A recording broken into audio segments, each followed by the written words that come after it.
Chapitre 30. Force et mouvement. Il nous est aujourd'hui révélé que l'essence de l'espace devient astre, puis que les astres redeviennent essence par le biais de l'intégration-désintégration. Il s'agit là du cycle perpétuel de la matière qui permet, avec les particules et les astres, l'existence des êtres vivants. En suivant par l'esprit ce mouvement de la matière, on arrive à la connaissance de ce qui est achevé. Action de la force sur les corps. Mais pour parfaire la compréhension sur la matière et comprendre comment la Terre fit des va-et-vient par devant le Soleil dès après qu'il se soit éclairé, il est nécessaire de discerner l'antipesanteur, la pesanteur, l'apesanteur, et d'acquérir quelques autres notions. Le Soleil a une magnétosphère et un souffle, et ces astres sont constamment aux prises avec ces deux forces contraires, créées par l'essence, comme voici. La force centrifuge domine, le corps s'éloigne de l'astre. Antipesanteur. La force centripète domine, le corps se rapproche de l'astre. Pesanteur. Les deux forces s'équivalent, le corps est maintenu à distance de l'astre. Apesanteur. Les corps matériels n'ont aucun poids propre. Mais, comme cela est montré ci-dessus, lorsqu'ils sont soumis à ces deux forces contraires, ils passent par ces trois états. On a vu que la magnétosphère est un fluide, fait par l'éther, qui arrive de l'espace en faisant pression sur tous les corps. Or, pour vaincre la pesanteur qui en résulte et être antipesant, il faut évidemment une force contraire, plus grande, qui éloigne le corps de l'astre. Nous savons maintenant que le poids d'un corps n'est autre que la pression de la magnétosphère qui s'exerce sur lui, et plus précisément sur chaque particule qui le constitue. La densité d'un corps, elle, dépend uniquement du nombre de particules qui composent ce corps dans un volume donné. Si l'on parle du volume du corps, il s'agit d'autre chose, car des myriades de particules collées entre elles pèseront du même poids que si elles sont moins serrées et forment un corps plus volumineux. C'est pourquoi le poids n'a rien à voir avec la densité du corps. Il ne dépend que du nombre de particules qui composent ce corps. Ceci montre qu'une boule lancée en l'air ne pèse rien à un moment donné, et que si, à cet instant-là, on lui inculque une vitesse horizontale et suffisante pour vaincre constamment la force centripète de la magnétosphère, cette boule se met en orbite comme c'est représenté. On voit qu'elle a tendance à aller en ligne droite, sans pouvoir y parvenir à cause de la magnétosphère qui s'y oppose constamment. Cette boule est soumise à la fois à la force centrifuge qui tend à l'éloigner de l'astre et à la force centripète qui tend à la rapprocher de lui. C'est pourquoi elle est en orbite autour de l'aimant. Ainsi, la mise en orbite n'est pas une affaire d'altitude, car, en supposant que la Terre soit lisse et sans air, un corps pourrait être mis en orbite à hauteur d'homme. Mais, pour ce faire, il faudrait que sa vitesse soit suffisamment élevée pour pouvoir s'opposer à la forte pression de la magnétosphère près du sol. Un corps est donc en orbite uniquement par sa vitesse qui lui permet d'affronter continuellement la pression de la magnétosphère qui s'exerce sur lui. Et si à la hauteur où il se trouve, il réduit sa vitesse, la pression de la magnétosphère l'oblige alors à entrer en pesanteur et à descendre progressivement sur l'astre. En tournant sur son axe, la Terre entraîne sa magnétosphère dans sa rotation. Par conséquent, un corps lancé très haut dans l'espace et dans le sens de la rotation de la Terre peut rester au même endroit sans être en orbite, car la rotation terrestre exerce sur lui une force centrifuge égale à la pression de la magnétosphère. Ce corps est alors en géostation, comme s'il était placé sur un rayon fixe partant du centre de notre planète et allant dans l'espace. Ou encore selon l'image d'une pierre attachée à une corde que l'on tiendrait à la main et que l'on ferait tourner en tournant soi-même dans le même sens. Utilisation de la force universelle. Il y a plusieurs façons de vaincre la pesanteur.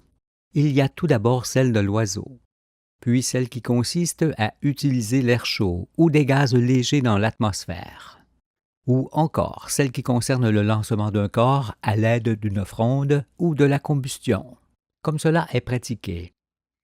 Cependant, il existe une autre façon, inconnue jusqu'à ce jour, mais qui est connue des anges. Indiquons-en le principe, pour que l'on sache ce qui se pratiquera dans les siècles prochains. Composant le volume de l'univers et les astres, l'essence existe partout. On comprend alors que la magnétosphère, qui est un des mouvements de cette essence, descend à une vitesse équivalente à celle d'un corps qui tombe sur un astre dépourvu d'atmosphère. On sait également que les électrons sont produits par le générateur, comme ils le sont par l'astre. Mais dans ce dernier cas, une partie se met en orbite et forme les anneaux qui sont la dépense. Tout cela indique que l'essence, qui forme le volume de l'univers, peut devenir force partout où l'on se trouve dans la galaxie et l'espace. Il suffit donc de la prendre et de la restituer à la manière des astres, car tout ce qui existe s'y baigne et en est fait. Ainsi, en subtilisant les corpuscules produits par un aimant, apport, et en les faisant se désintégrer, dépense, on fera descendre d'autant sur cet aimant l'essence qui forme sa magnétosphère.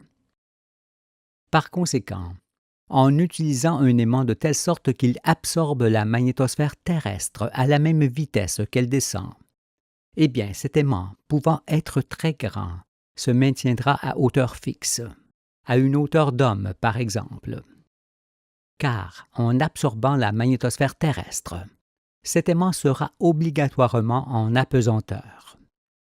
Mais pour qu'un aimant agisse de la sorte, il faut que les corpuscules qu'il produit soient désintégrés comme sur une résistance ou dans un éclair d'orage, ce qui alors occasionnera un souffle qui participera à cette suspension. Si donc l'aimant absorbe la magnétosphère terrestre aussi vite qu'elle descend, celui-ci restera au même endroit. Mais s'il l'absorbe plus vite, l'aimant s'élèvera d'autant, et s'il le fait moins vite, il se posera sur le sol. Puisque la magnétosphère est la matière en soi, et que l'aimant qui en est fait l'absorbe pour produire des corpuscules, il en sera bien ainsi. Selon ce principe, on peut aussi utiliser ces corpuscules qui se désintègrent comme force de propulsion. Car d'un côté, l'aimant absorberait la magnétosphère et, de l'autre, il s'appuierait sur le souffle émis par la désintégration. Il y a donc les deux phénomènes d'apport et de dépense qui s'associent dans un système obligeant le creusement par devant et le comblement par derrière, qui sont les deux conditions de l'avancement libre dans un fluide. Par conséquent, il faut que l'électricité produite en abondance soit partiellement désintégrée, car la dépense appelle l'arrivée et dicte tout le fonctionnement d'ensemble. Un tel aimant, analogue aux astres, peut aller de la Terre à la Lune au pas ou à des vitesses prodigieuses permises par l'intégration et la désintégration de la matière. C'est pourquoi, sans autre forme d'énergie, il peut aller d'étoile en étoile, parce que son activité se fera partout où l'on se trouvera dans l'espace, même au fond des océans. Contrairement au corps inerte et sans vie qu'on lance dans l'espace, l'aimant est un corps vivant, produisant de la force et pouvant se déplacer à des vitesses inouïes. Par ailleurs, l'homme s'apercevra qu'en sollicitant l'aimant à la manière des astres, il pourra faire rougir sa surface et la faire fondre jusqu'à provoquer, s'il insiste, tout ce qui se produit sur le soleil. Mais dans les ténèbres, les hommes ne peuvent nullement concevoir qu'il en soit ainsi, parce qu'ils ignorent toute l'activité électromagnétique universelle. De ce fait, ils ne peuvent savoir qu'il n'y a point d'autre force que la force électromagnétique, qui passe forcément par l'aimant. C'est pourquoi ils détruisent tout pour se procurer de l'énergie. dans le royaume. Et dès alors que vous aurez changé vos vêtements et vos façons de concevoir les œuvres, vous saurez enfin que seule l'activité de l'aimant procure toute la force que l'on désire où que l'on soit dans l'univers. Puisque dans ce domaine, nous parlons de l'intégration et de la désintégration de la matière, qui est le principe universel de toute existence et de tout mouvement. Convenez que nous ne pouvons échapper à ce principe pour obtenir toute la force que nous souhaitons, sans détruire, sans nuire et sans limitation de durée. Quand vous l'entendrez, vous évoluerez partout où vous le désirez, en toute liberté, en toute sécurité et en toute indépendance. Toutefois, ne soyez point pressés d'en arriver là, car il vous faudra d'abord quitter l'esprit terrestre et acquérir l'esprit céleste de l'ange, pour évoluer ensuite comme bon vous semblera. Mais je vous le dis, le moment viendra où l'homme s'apercevra que l'aimant qu'il se fait est un instrument seulement amorcé, qui attend qu'on sache l'utiliser. Pour l'instant, ce n'est pas encore l'heure, parce qu'il va falloir tout recommencer sur la terre, en discernant cette fois le bien et le mal. Mais cette façon d'obtenir toute la force que l'on désire, ou de vaincre la pesanteur à l'aide d'un aimant pouvant se déplacer partout dans les magnétosphères, ne peut être connue que des anges. Cela parce que, lorsqu'on apprend ces choses qui sont propres au fonctionnement universel des astres et des particules, le monde de Satan est fini. Assurément, pendant les quelques jours où vous serez encore dans le monde des ténèbres, ces explications attireront la controverse. Mais, dans la suite des jours, vous parviendrez à surmonter les difficultés du raisonnement, et vous aboutirez dans vos recherches. Vous serez alors comme des oiseaux libres d'aller dans le ciel.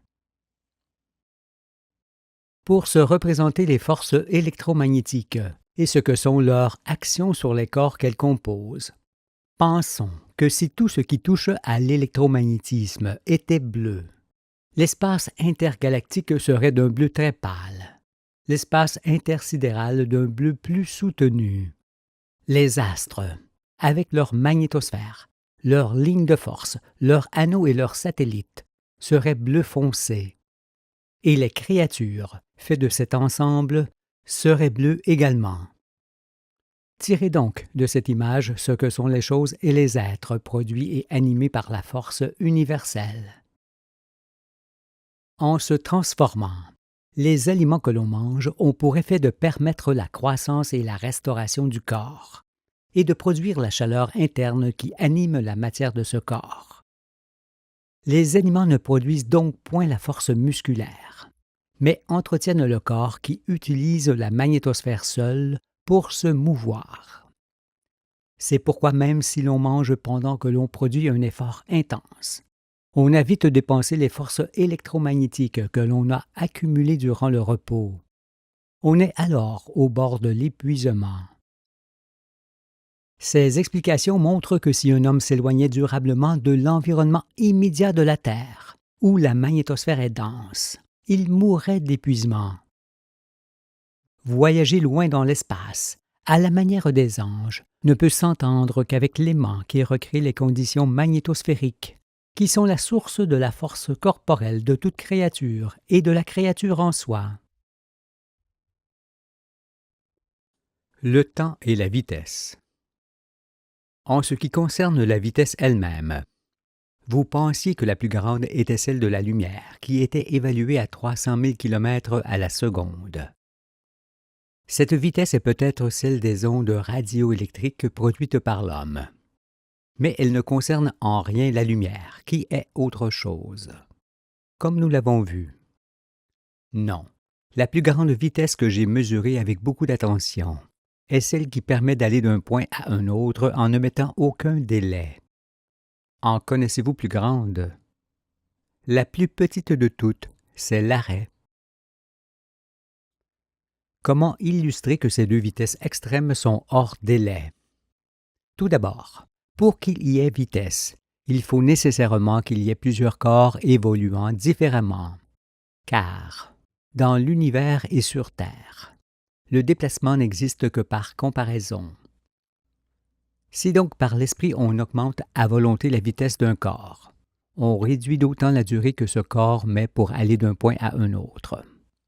De la sorte, on peut faire disparaître entièrement cette durée. On atteint ainsi la vitesse absolue. Cela, parce que cette vitesse supprime entièrement la durée, le temps, et par conséquent l'intervalle, l'espace. On ne peut plus alors parler de vitesse, mais de présence du corps partout à la fois sur son trajet qui devient ainsi comme une barre rigide. Il est évident que ce qui empêche ce phénomène, c'est l'air et l'essence de l'espace qui font obstacle à l'avancement. Mais s'il n'y a ni air ni essence dans un volume déterminé, comme c'est le cas au cœur même des étoiles, le déplacement d'une particule peut engendrer sa présence constante partout sur son trajet. De ce fait, la vitesse et l'arrêt se rejoignent. Il y a donc vitesse nulle, vitesse limitée et vitesse totale. La vitesse nulle est l'arrêt.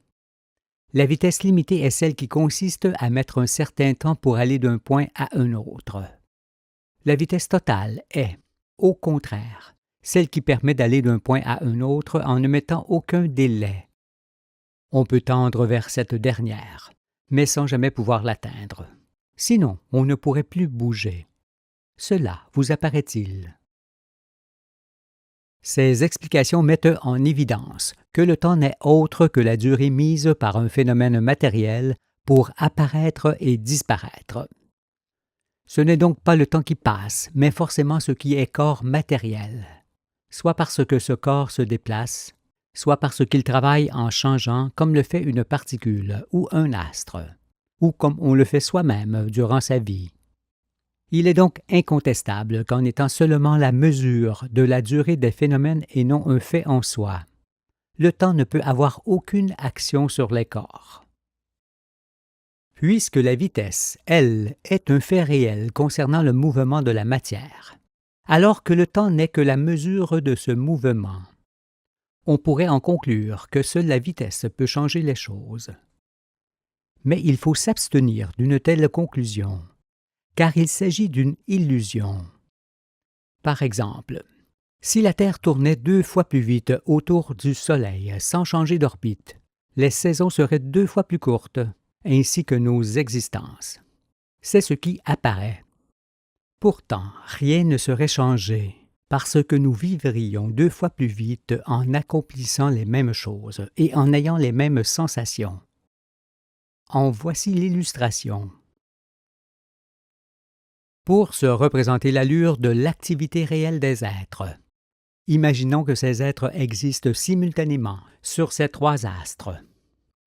On note tout d'abord que, pour accomplir une révolution, la distance à parcourir autour du Soleil est petite sur le cercle de Vénus et grande sur le cercle de Mars, ce qui fait augmenter ou diminuer l'année et les saisons qui lui sont rattachées. Puisque ce ne sont pas les plantes qui font les saisons, mais le contraire, il s'avère que le cycle végétal s'effectuerait à des allures différentes sur les 3 orbites. Le printemps, par exemple, serait plus court sur Vénus et plus long sur Mars qu'il ne l'est sur Terre. Il y a donc vitesse d'activité de vie, vitesse qui est relative à l'activité de notre planète assurément, mais aussi à sa distance du Soleil, comme c'est représenté. En supposant qu'il puisse y avoir des hommes sur ces 3 orbites, ceux-ci auraient des gestes fort rapides sur la petite orbite et fort lents sur la grande, pour accomplir les mêmes choses que nous, ici sur Terre, durant une même saison ou durant une année entière. Mêmement, les plantes pousseraient rapidement en bas et fort lentement en haut, par rapport à notre orbite actuelle. La vitesse de vie des êtres est donc proportionnelle à la vitesse orbitale de la Terre, ainsi qu'à la vitesse avec laquelle elle tourne sur son axe et aussi à la distance du Soleil.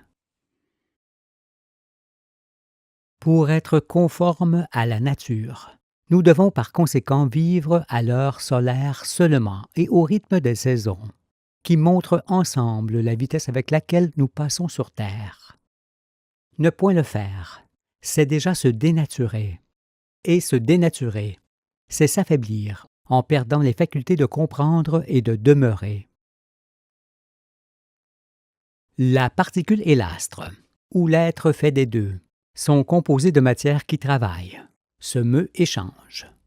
Or, cette figure anodine exprime plus que la vitesse de vie de la matière organique ou inorganique, car, en montrant que cette vitesse de vie est relative à la distance du Soleil, elle nous fait aussi comprendre que la taille des êtres est sûrement proportionnelle à l'orbite. Effectivement, ces êtres doivent être grands et lents sur une grande orbite, petits et rapides sur une petite orbite, pour accomplir les mêmes choses ou les mêmes cycles durant une année entière. Ce qui nous permettra de comprendre ce que fut la taille des êtres des mondes antérieurs que la Terre connut lors de ses déplacements. De plus, on voit clairement que le cycle de l'eau, qui engendre les pluies bienfaitrices et qui permet aux êtres d'exister, ne peut se faire qu'à la distance du Soleil où la Terre se trouve. Il est en effet certain que beaucoup plus près ou beaucoup plus loin du Soleil, la température de ce dernier ne permet point le cycle vital de l'eau. Nous y reviendrons dans les prochaines explications. Mais cela nous montre que la taille et l'activité des corps sont, elles aussi, relatives à la distance du Soleil et à la température qu'il procure. Il apparaît donc nettement que le Soleil est la source de toute activité et de toute existence matérielle. Il ne nous procure pas seulement sa lumière et sa chaleur, parce que nous savons désormais qu'avec sa magnétosphère, ses lignes de force et ses anneaux, il a engendré tous les astres de sa famille avant de s'éclairer. Depuis qu'il brille, il les échauffe intérieurement avec ses anneaux et extérieurement avec son rayonnement. Il est aussi l'origine de l'eau sur la terre, comme nous le verrons bientôt, et forcément l'origine des êtres tirés de cette eau par la science du Créateur de toutes choses. C'est pourquoi je dis avec force que le Soleil est l'origine de ces astres, qu'il est également source de toute activité et de toute présence des êtres, et qu'il en est de même pour toutes les étoiles des galaxies. Assurément, ce n'est point ce que l'on vous enseignait dans les ténèbres, mais c'est ce que le Fils de l'homme enseigne au soir du monde, au nom de l'Éternel,